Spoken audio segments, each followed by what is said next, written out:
All right, so welcome again. This is a text from a Tibetan Buddhist teacher from the 19th century. So not super old, but not super old in Tibetan history, but super old in like our time frame, like our modern time frame, as things change so quickly now. His name was Dodrupchen Tempe Nima, and he was known as a Dzogchen master and a pretty profound realized meditator in East Tibet, I believe. And he wrote on a lot of subjects, but this particular text, why I chose it, is it's not super long. I think I'll be able to complete it in like 3 or 4 sessions. And it really talks about how to work with obstacles in our path. So as we start a path of Buddhism or meditation, we're definitely going to hit obstacles at some point. And an obstacle, and the Tibetan word for obstacle is barche. And barche just means literally something in between us and something else, right? So in the Buddhist path, we're actually aiming for awakening. We're aiming for something called enlightenment, which means a freedom from clinging, a freedom from all that binds us, be it afflictive emotions, karmic habitual patterns, and most of all, our dualistic bindings of mind, where we would say, just to put it in a simple way, it's the mind that binds us and it's the mind that frees us. So in the Buddhist path, really it comes down to how we use our mind, how we work with our projections of mind, and how we transform these. And so there's lots of different methods within Buddhism to work with this. Tons, right? But this particular writing, called Transforming Suffering and Happiness, is more in the category of Tibetan Buddhism we call Lojong. So Lojong translates to mind training.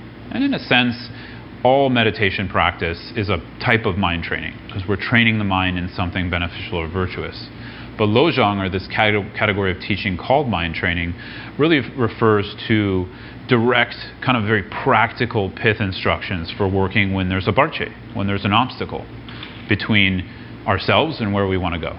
So just to be perfectly clear, you might not all want to go to where this text is pointing to, meaning you might not all want enlightenment, and I recognize that, as we're not all necessarily hardcore Buddhist practitioners here. But either way, I do think there's things that are useful in this text for all of us, despite that. These are things we can apply to life. But here what he's talking about is working with the main obstacle, or obstacles, which are in between us and awakening, right? Full freedom from suffering and into our uncovering our full nature, what we call our Buddha nature in Buddhism. So I may want to talk about that for a second, because I imagine some people are new to Buddhism. Buddhism, I'll just say something briefly, because this may set the premise for what we're actually looking for from this kind of text, or what we're trying to bring about, or the obstacles we're trying to clear. So Buddhism has a very unique take on our human predicament, as some of you who have studied Buddhism know. One of the most unique takes, I think, is very different from our modern premise and our modern unexamined beliefs about ourselves and others, which is that we are not sort of screwed up and have to get better somehow. The Buddhist premise is we're fundamentally actually okay. And in this quality of being fundamentally okay, we call Buddha nature. Now, an interesting thing is Buddha nature isn't Buddhist, but we call it Buddha nature, right? So you can look at this as we're just using a framework of the Buddhist path to describe this. But ultimately, Buddha nature is a quality every sentient being has, no matter if they're Buddhist or not, from a Buddhist perspective, right? And what is this Buddha nature? This Buddha nature is our potential, or this quality of being fully awake, being fully free. It's beyond a subject-object experience. It's beyond a duality. It's beyond a thought and a thinker. And it's also beyond suffering. And correlating to this text, it's also beyond happiness, which is an interesting thing to bring up, yeah? But we won't go there now. So, really the Buddhist path, if we were to sum it up, is about uncovering this Buddha nature. Because right now, if I say, you're fundamentally okay, some of you are like, really? I don't feel fundamentally okay. I mean, I say that as a Buddhist teacher, but of course, I don't feel fundamentally okay most of the time, right? But I have a certainty in my own Buddha nature through enough practice, meaning I've touched enough of my underlying mind that I know if I continue on my path of meditation, I can fully uncover my Buddha nature. But in the beginning, when we just start a meditation practice, or we start out on the Buddhist path, this is really tough. And there's a lot of doubt. A lot of us do not feel okay. a lot of us feel fundamentally fucked up from the root, right? So from just pointing it out, in this teaching here, from the Buddhist path perspective, it's just saying, hey, look, that's not the case. Even though you can't see that right now necessarily or don't believe that, it's just some other information to take in and to chew on. It also doesn't mean you have to believe that. It just means it's some more information, right, to think about. So personally, I find this an incredibly uplifting statement, because when we say, oh, we're not fundamentally screwed up, we're actually fundamentally okay, or one term we could also use to describe this is some Buddhist teachers use the term basic goodness, which I think is a really nice term. We have this underlying basic goodness. I personally think this is way more uplifting than a lot of the philosophies, theories we have out there about the nature of reality and the nature of self. Whether it's true or not, that's something you have to explore. I'm just presenting it to you. But with this, it means something really unique, which means that as we're practicing the path of meditation, as we're attempting to uncover awakened mind, freedom from suffering, all of these subjects this text talks about, it's not something we have to produce. It's not something we have to necessarily believe in. It's something where we engage a path and we engage a process, and then slowly, slowly our nature will be uncovered. One way my teacher says it, which I really like, is what's beautiful about this path of Buddhist meditation and practice is that when you authentically do it and when we engage it, what comes out is not necessarily, we're producing something, but what happens is what is not part of our nature, what is not part of this quality of our basic goodness or Buddha nature starts to fall away. So again, this is something difficult to come into connection with in the beginning, but I'll give you an example that you may be able to relate with. So we just sat for half an hour, and we just sat with the body, and we felt the experience of the body, and just remain with that. For some of you, that may have been really difficult. For some of you, you may have found some actual calm there, right? But either way, when we turn the awareness of mind onto itself, onto the breath, onto the body, onto our experience, and we simply watch and bear witness, what begins to happen is our nature starts to come out. So we start to see when it's very similar. If we take a glass full of muddy water and we just put that glass of muddy water down for a certain amount of time, the dirt and all of the mud in the water is going to begin to settle, right? So this shows that the dirt is not naturally part of the water. But for us right now, it doesn't feel that way. It feels like, okay, I'm all shaken up. Every thought I think, every anxiety I have is me, right? But as we put the glass down in meditation, right, using it as a metaphor, we begin to see, okay, not all my thoughts are me. Not all my emotions are me. They're happening to me, so we're not dissociating from them. But they're moving, they're impermanent, they're changing, they're not static, right? So right in that moment, it proves that actually we have Buddha nature, and that's all it's talking about. Because if we take that to its greatest extent, where we leave that glass alone for long enough, we'll achieve awakening, right? So this is the premise of what we're working from, and that's the reason I'm bringing it up, because we might all have different premises of what we're doing here. But this is the premise we're looking at from the perspective of this text. And that premise is now, what's in the way of uncovering that Buddha nature? Why are we not experiencing that right now? That's what this writing is talking about. Why do I feel I'm fundamentally screwed up rather than I'm fundamentally okay? And that's what this is focusing on, right? Is that clear? Yeah? So, to recap a little bit, there's really two parts to this text. The majority of it is on how to use suffering as the path, more or less, how to use suffering that arises in our life. And again, we can get into this conversation, but I think, do we all agree that there's suffering in life? Maybe we should start there, yeah? Okay, good. We agree on something. So, here it's how to use that suffering of life in our path of meditation, or more specifically in this text, in our Buddhist path. But if you're not Buddhist, it's okay. Like I said, you could use it in life and in your just spiritual path in general. So then there's how to use relative means, meaning using the conceptual mind. So here it's like mostly we're stuck with our conceptual mind all day long. We're stuck with our thoughts. And our thoughts are habitual and they're churning. And most of us don't have control over them. Right? They just sort of run and run and run. We create stories about every situation we're in. Some of that is pleasurable, some of that is unpleasurable.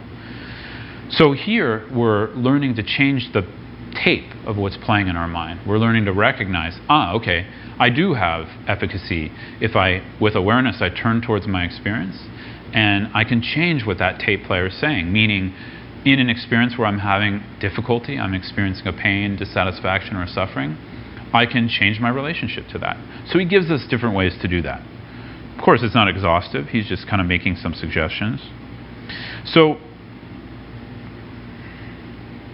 he's saying here, just to sum up last session's talk, he's saying here, first off, if we make a habit out of perceiving only the suffering in a certain situation, right, then when even the smallest problem comes up, it will cause enormous anguish in our mind. This is really the main instruction in this first part, which is when we dwell, it's pretty obvious, when we dwell on the negative, that's what we'll experience.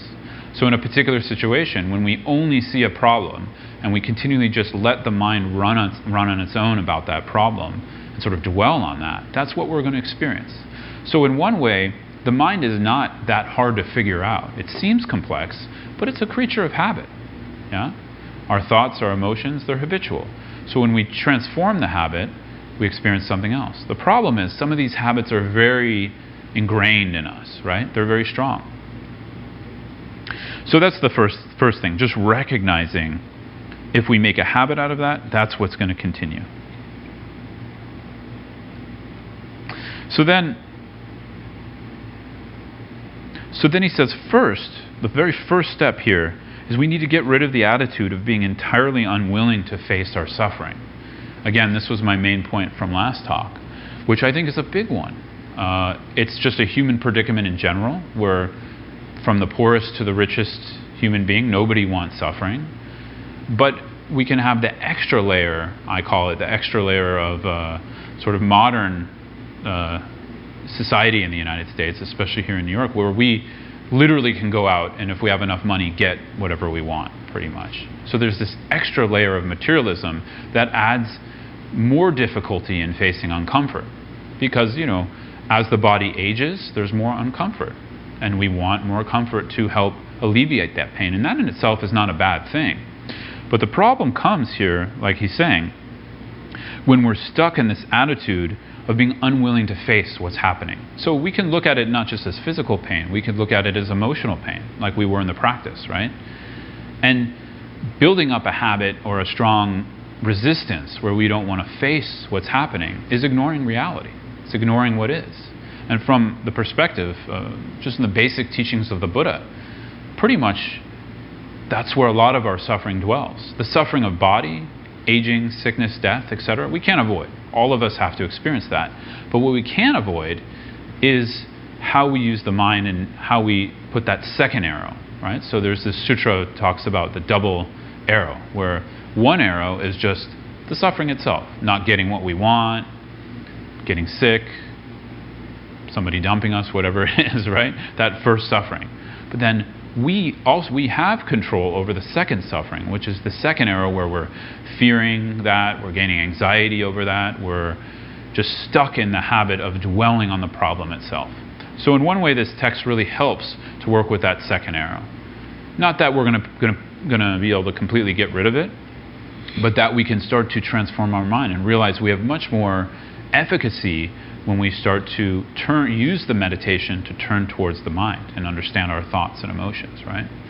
Here's where we can really see a difference between secular meditation and Buddhist meditation. And I'm not saying secular meditation is bad.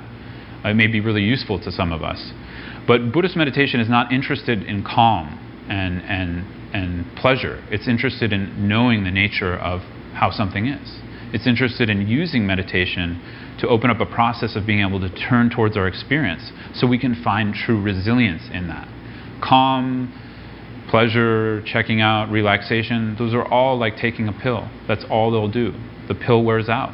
Now, I'm not saying that's not useful. For a lot of us, that's like a stepping stone, right? When I first come to the cushion to practice, I just relax. That's the first step. I just come into the body and relax.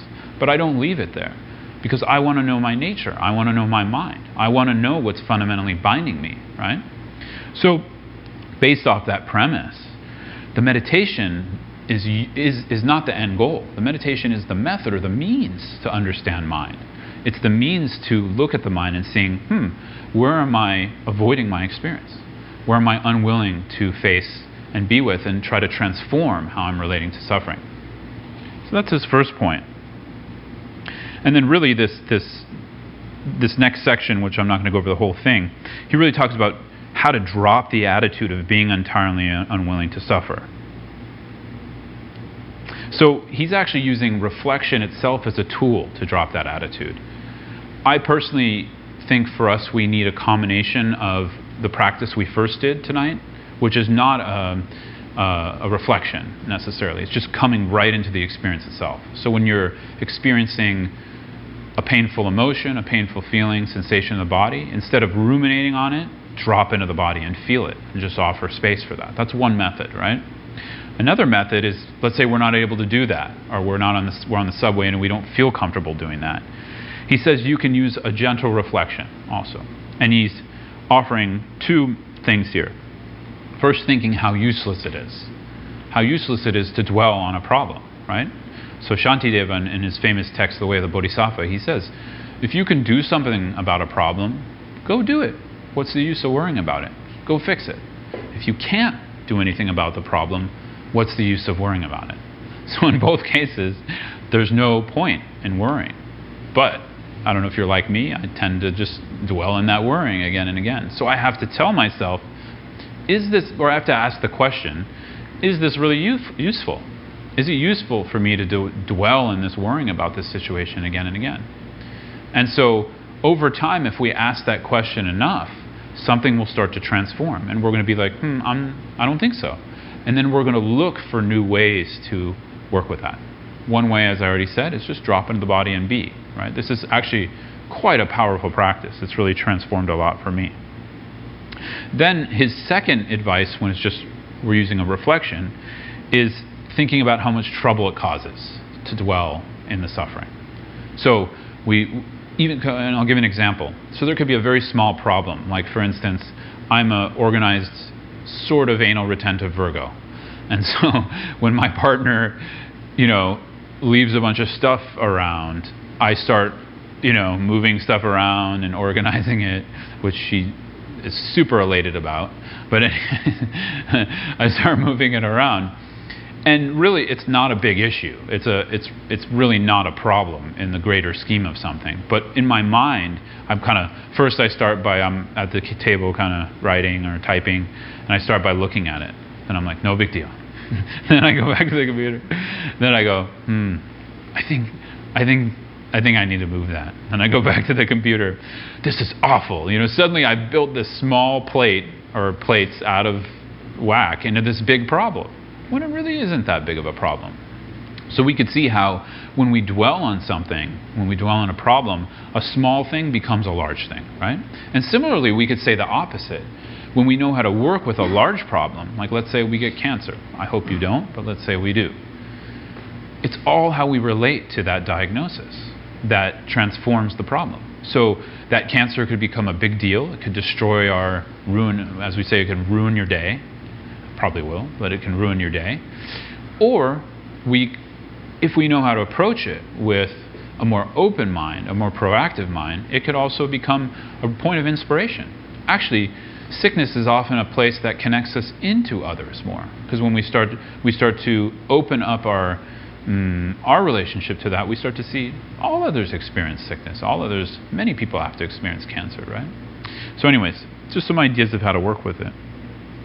So that was mostly what we talked about last time. So this time, let me just check the time.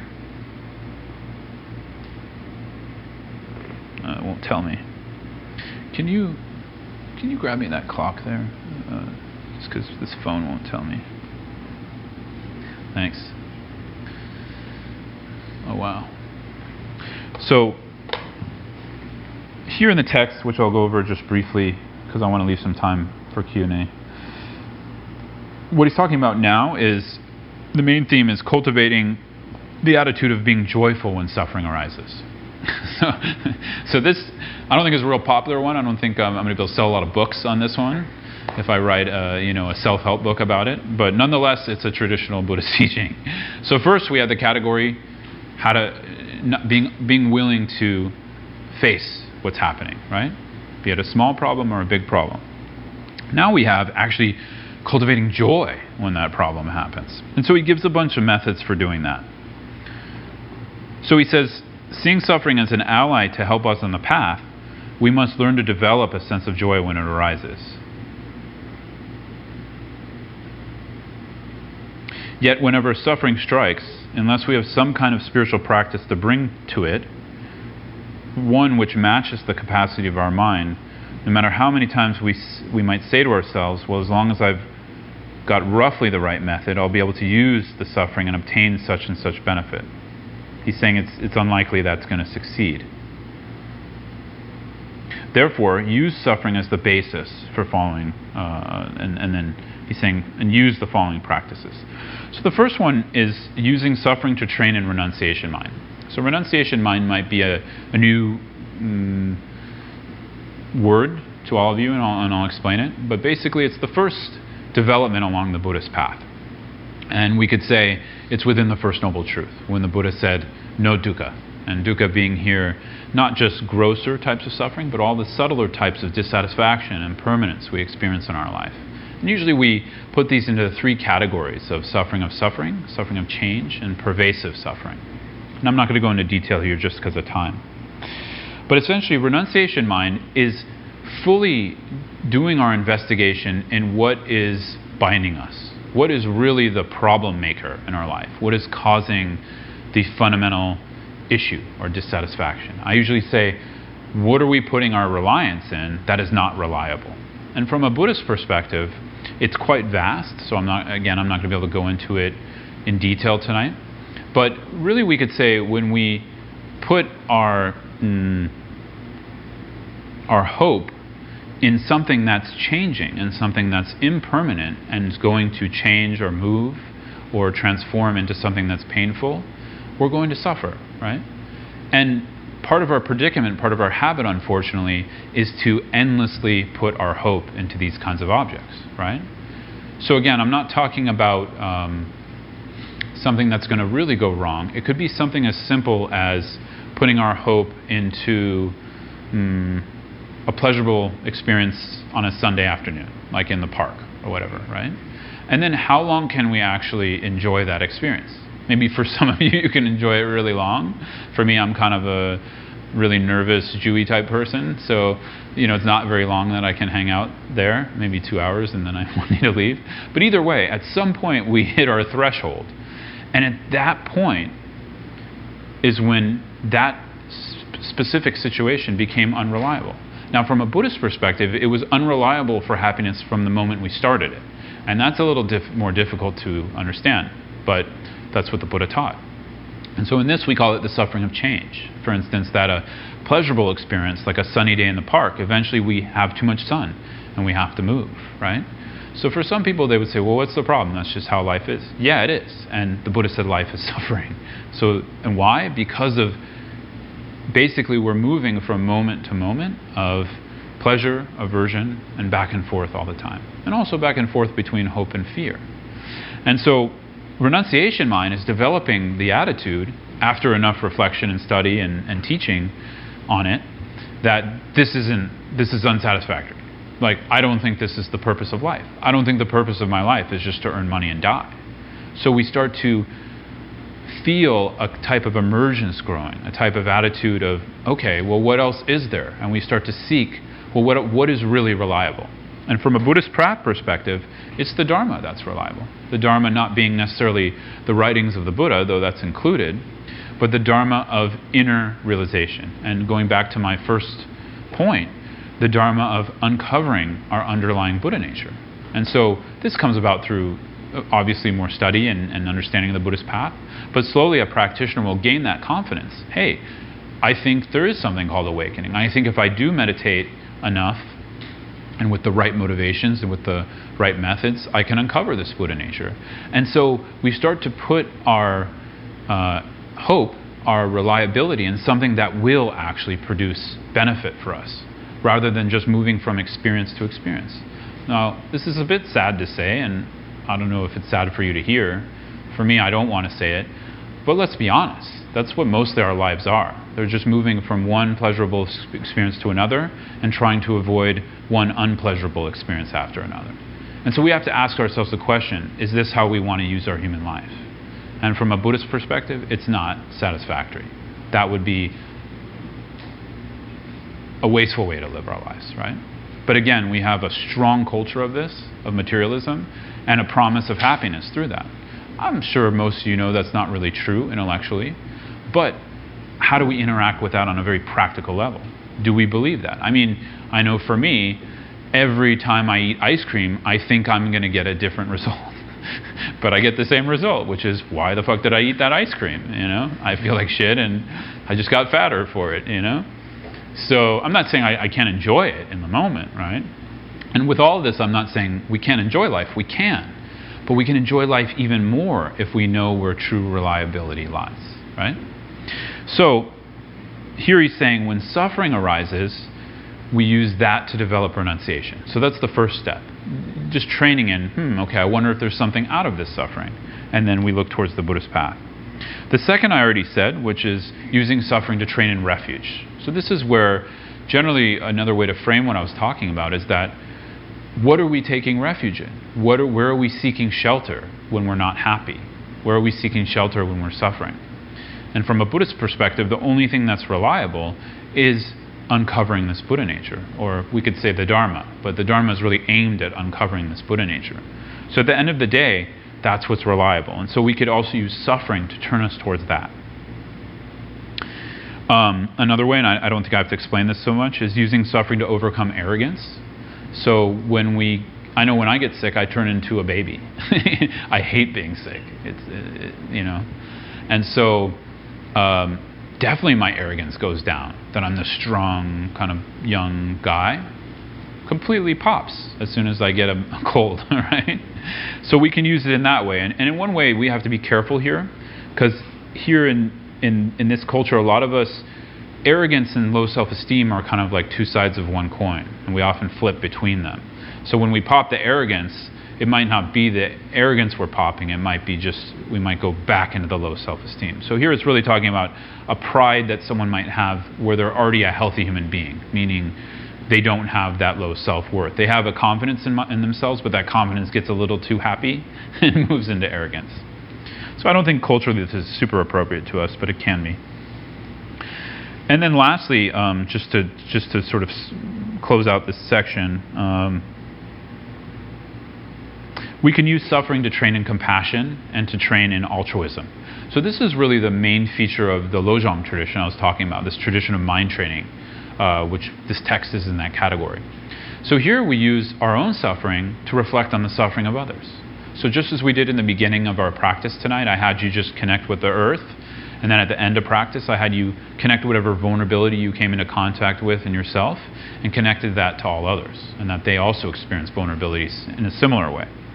So here we reflect with compassion that just as we ourselves wish for freedom from suffering, we wish that for others as well, right?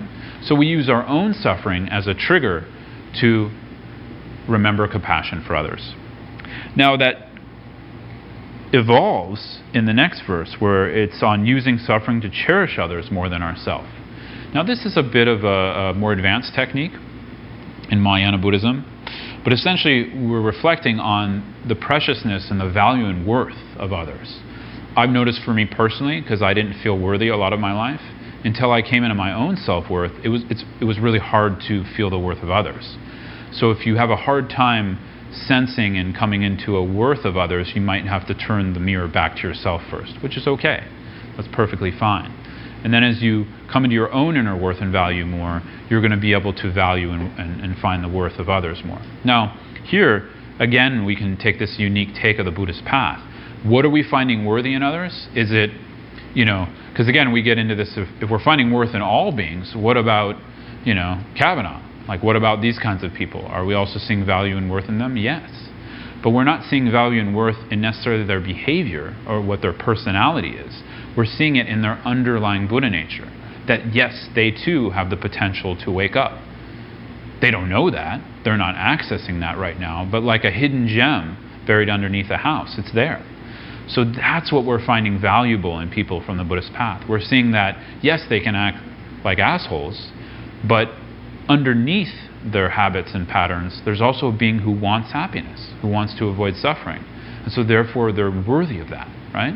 And that's something we have to reflect on. It's not easy, especially with people we dislike or hate. So this is a practice. So here we would use our own suffering to not only reflect on compassion for others, but to actually cherish them, right? So he says, train yourself to think. The very reason, this is a little hardcore, but I'll read it. The very reason why I'm not free from suffering, such as this, is that from time immemorial, I have cared only about myself. Now it's getting to the root of why we suffer, actually. Now from this moment onwards, I will only cherish others, as this is the source of all happiness and good. So that's all I wanted to talk about tonight, but essentially here we're just using different conceptual means. I think the compassion one is a really accessible one. I think it's a really good one here in New York City, because we're constantly coming into the space of others and they're coming into our space, whether we like it or not. And if we put ourselves in their shoes, we can develop compassion. And then while I'm sitting there sweating my ass off, suffering on the subway, I know somebody next to me is also suffering, sweating their ass off on the subway. And I can have compassion for them. And what happens in that moment? My suffering lessens. So this isn't all like he's not giving this as a self-punishment or a way to think we're bad or a way to, become a doormat for others. No, our suffering will lessen because if we train our mind in this, right? So one example is the Dalai Lama, who's kind of a lofty example, but I like his story. He had a surgery, like he had to have a gallbladder removed, or no, he had kidney stones or something, really painful. And he was really in pain and going through a car in a very poor part of India. And the car stopped at a light, and he looked out, and has anybody been to India before? The beggars you see in India are like there's no comparison here in the United States. People with limbs really disfigured, a lot of physical disability, and just really poor, like naked, sitting on the side of the road. And so he saw one of these beggars, and immediately a strong compassion arose in him, a strong feeling that he wanted this individual to be free from suffering, be free of the pain of whatever they're going through. And then about 10 minutes later, his pain came back. And he noticed, what happened to my pain during all that time? And so for him, the compassionate response developed a joy that actually the pain lessened. And actually in cognitive science, they're studying this now. So Richie Davidson's lab, which studies meditators in Wisconsin, they're seeing the same effect. They see what happens in the brain, and there's actual chemical changes that happen. Sorry, I feel like I have to say this to... okay. I don't usually talk about brain science and cognitive ability, but for some reason people love that. I don't know why. So if this helps you, then it's true that we do see brain changes and chemical changes in the body when not only meditation happens, but especially when we meditate on compassion.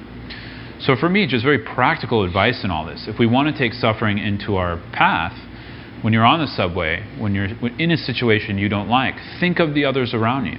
Think of what they're going through. Don't just think about yourself. And just notice what happens to your own suffering.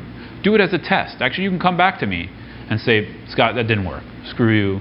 I'm never coming again. I want you to try it. Try it as a test. See what happens. I know for me personally it works. And so these are very practical methods we can use to work with those obstacles. Because what's the obstacle here? When we remain sort of cocooned into our own suffering and our own pain, we're useless. We're not useful to ourselves. We're not useful to anyone else. So this is all about growing our inner wisdom light, bringing out our Buddha nature, and uncovering really, we could say true happiness in a way. So anyways, if there's any quick questions, we're pretty much out of time, but yeah. So just can I take two examples you gave last week? Yeah. So the stranger on the subway is easy. Yeah. Right? Much like in the loving kindness meditation, the stranger is often the easiest person to show compassion for. But the Kavanaugh example, yeah. is kind of like the person who's doing ill. Yeah. Right? And they may never come in touch with their Buddha nature. Not this life, yeah. And so it doesn't feel authentic to say they can cherish that person. So I'm just curious. Well, here's the thing. We can even say, we don't even have to talk about Buddha nature. We could just leave that aside. Because that's something underlying. That like even the most evil person in the world, which he is not, he's not a great person, he's not a most evil person. We would say from a Buddhist perspective, they even have this potential to attain awakening. So it's like a potentiality. But anyways, we'll leave that alone. Here we could just even think, that person seeks happiness. I'm not saying their means for achieving that is correct, or that they're not mistaken in those means. Like, Trump really does want happiness at a fundamental level, and we have to look into that. We can look into our own mind. We can look at the mind of others. Like, is there a being that seeks out harming someone, maybe a psychopath, or a sociopath? But aside from that, most people, they're looking for happiness. And so when a person, especially like Trump or Kavanaugh, is doing it in a way that is so unskillful and harmful to others, actually, for me, they're more an object of compassion. And this might be a misunderstanding of what compassion means. Compassion doesn't mean, hey man, do whatever you want. Like, go for it. Like, go harm as many women as you want. That's not what compassion means. Compassion means we recognize that fundamentally underneath that behavior is suffering, right? For that person. It doesn't mean we let them off the hook for bad behavior. That wouldn't be compassionate either, right? So depending on the situation. But our response here, we're growing as a practitioner, is really to respond to what they fundamentally want and their value as a person underneath that behavior. And it's not easy. That's why your question is a good one. It's not an easy thing to come to. I think for me, it's taken me a lot of years to recognize this. And when moments like where someone tells me F you on the street, I don't usually respond seeing their Buddha nature. I respond, with a mudra. My teacher calls this the American mudra. Mudra means like a hand signal, like a really spiritual one. So, I respond with something sometimes not skillfully, sometimes I just shut my mouth. But afterwards, as a practitioner, I reflect and I think, well, that guy also wanted happiness in some strange way. Do I have to become a doormat for him? No. But I can also recognize his value. And actually, we could even say when we're challenging someone in their belligerence and ignorance, we could still be recognizing their fundamental value. This is where I think bell hooks and more, I forget this movement, but this movement of activism is the one that I feel is the most, will be the most productive in the world. Because you're never demeaning that person to be less than human. You're recognizing their humanity, but you're also saying, hell no, like you're not going to just, go around and do what you want and cause harm. Yeah? So we have to, it's something to work with. But I would say, first, we don't work with the Trumps of the world. We work with just things we can handle. Like, for me, the guy who says F you on the street or does something kind of not so nice, that's something I can handle in the moment, maybe 10 minutes later, right? But somebody who tries to kill me, that might be a little different. Not that that's happened. But yeah. How does punching Nazis figure into what you just said about like activism that is still valuing people? Yeah. So you're saying like, how would you punch a Nazi with compassion? Yeah, I've been in an argument with people, and at first I was like, no, violence it's just gonna make them more resolved in their own Nazi-ness, and people are like, no, these people, they actually, they think other people, they're Nazis, they just deserve to be punched. Yeah, and I disagree with that too. I don't feel they deserve to be punched unless that punch is going to prevent further harm to them or someone else. And that's where compassion in the Buddhist path is always friends with wisdom. And so otherwise we end up in idiot compassion, where we punch someone and we created, a riot when that didn't need to happen and other people got hurt and died for no reason.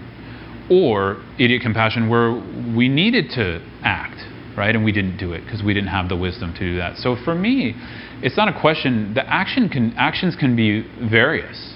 Often we get really stuck in the action, when actually it's the intention behind it and the wisdom to know, is that going to really have efficacy in bringing about less suffering for others? And so I can't say if punching one would, as a Buddhist teacher, is a little strange, but I can't say whether punching a Nazi would be good or bad. It really depends on the situation. Like if that if that sort of Nazi was going to harm someone else and punching him or her would alleviate that, then maybe it's okay. I don't know. Like the concept behind it, like you're essentially almost like intimidating. Yeah. Oh, I see what you're saying.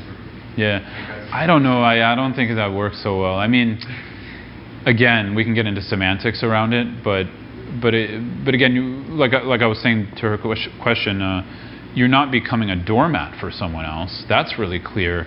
But we also have to. Usually, we're really mixed up, and our anger gets misplaced in these areas. So we think we're having compassion when we're just angry. So first, our motivation and intention has to be really clear. What's going on, right? And then we can act from that. So the whole point here is, if we really develop a strong rooted compassion, there's a better chance that we'll act from that, right? So then as a meditator, we're trying to grow that more and more. And it's not that we're just hoping a compassionate action will happen. No, like we're putting effort and really strong intention into the best result for that.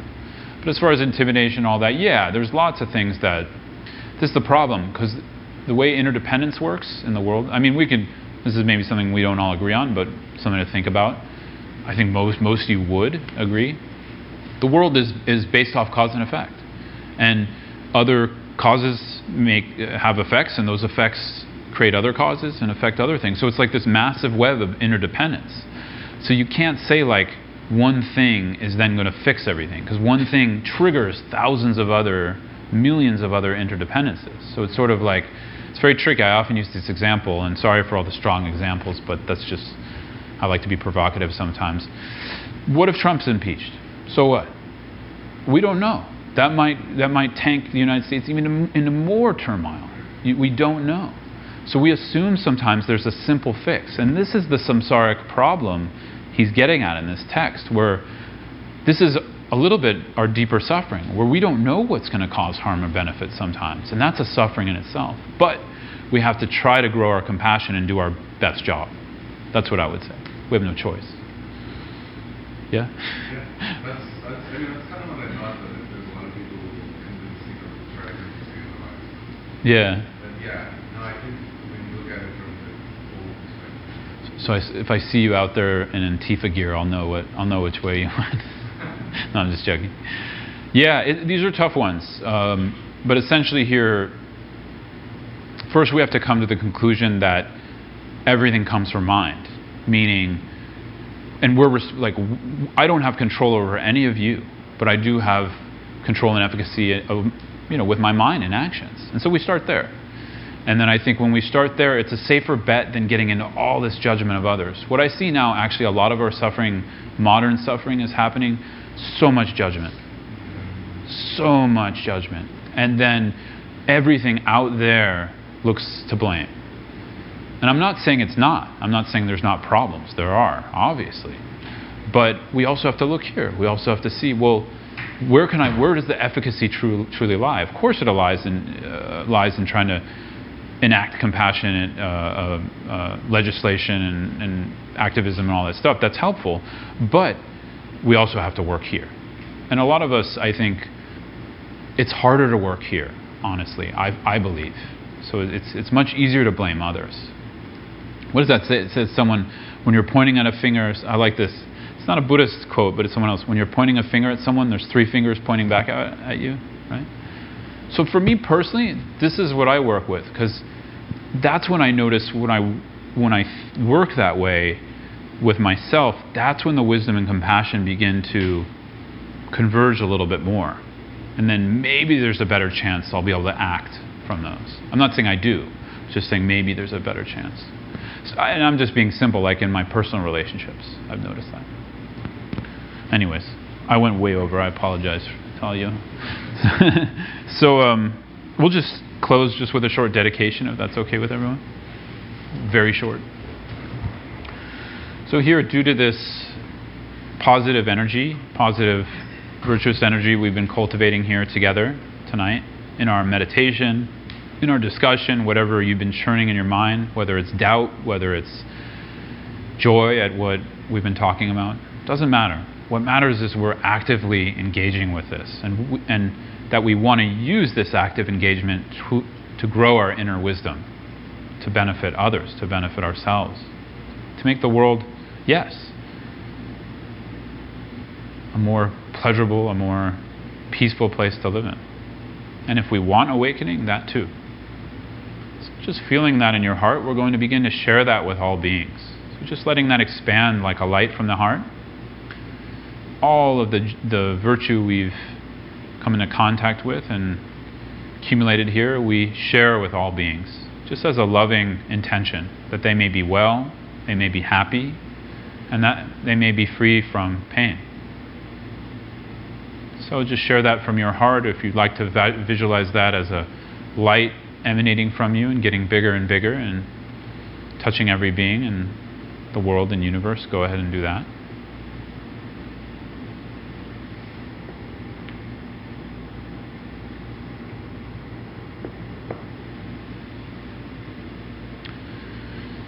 Okay, so thank you all so much for joining me tonight.